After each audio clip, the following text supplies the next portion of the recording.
Welcome to Chapter 11, Lowering Your Risk of Sexually Transmitted Infections.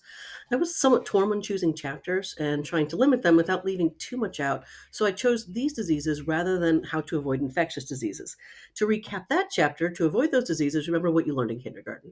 Wash your hands often, use lotion to keep them from getting cracked hand, or you'll get sick fast. Don't cough or sneeze on other people, although you'll get sick too, and eat healthy so your body can fight anything you get.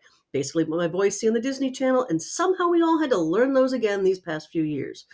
The chapter we will be covering is fairly simple too. Put on a condom. Not rocket science here, but something we take for granted too often.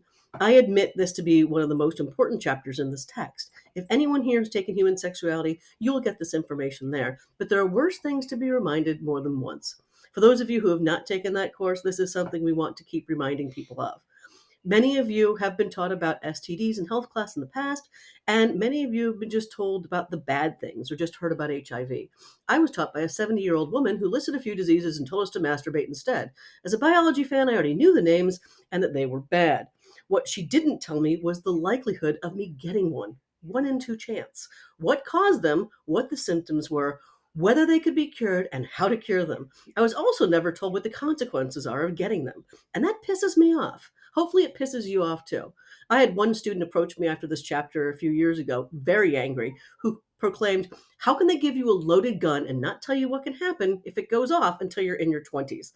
Sorry about that, but better late than never, and you can always learn and hopefully teach it to others. Remember, it is not just people who have sex with lots of people who get them.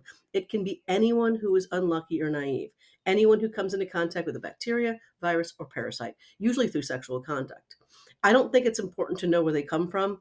They're here and we have to deal with them. I want you to carefully read the different STIs in the chapter, concentrate on the symptoms of each and the complications if left untreated, and the diagnosis and treatment. And look at the pictures and take a good hard look. Scare yourself with them. Many of them are quite nasty. I use Bob the Wart Covered Penis in all of my STD informationals here at Berkeley, and I assure you, people remember Bob for quite some time.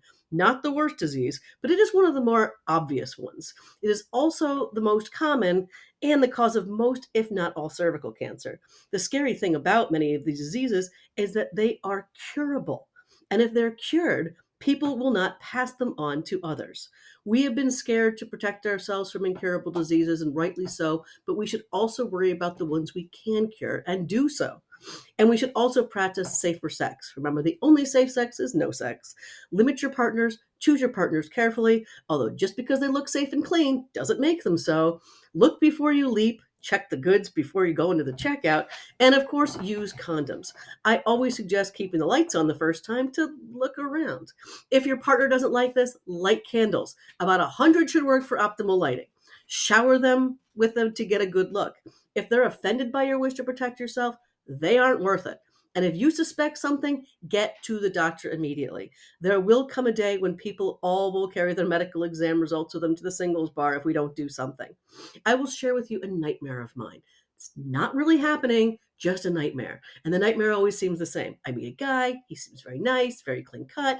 After a few dates, we go back to my apartment. He insists it's more romantic with the lights off. I comply. He doesn't want to wear a condom for whatever ridiculous reasons. I comply. We have sex. But while we're having sex, I notice it feels a bit odd. The next morning, I wake up looking at the sheets and I see Bob the Wart Covered Penis. Yes, Bob the Wart Covered Penis. Thankfully, I then wake up in a cold sweat and tell my husband not to cheat on me. Do not let this happen to you, especially since that's not the worst thing that could happen.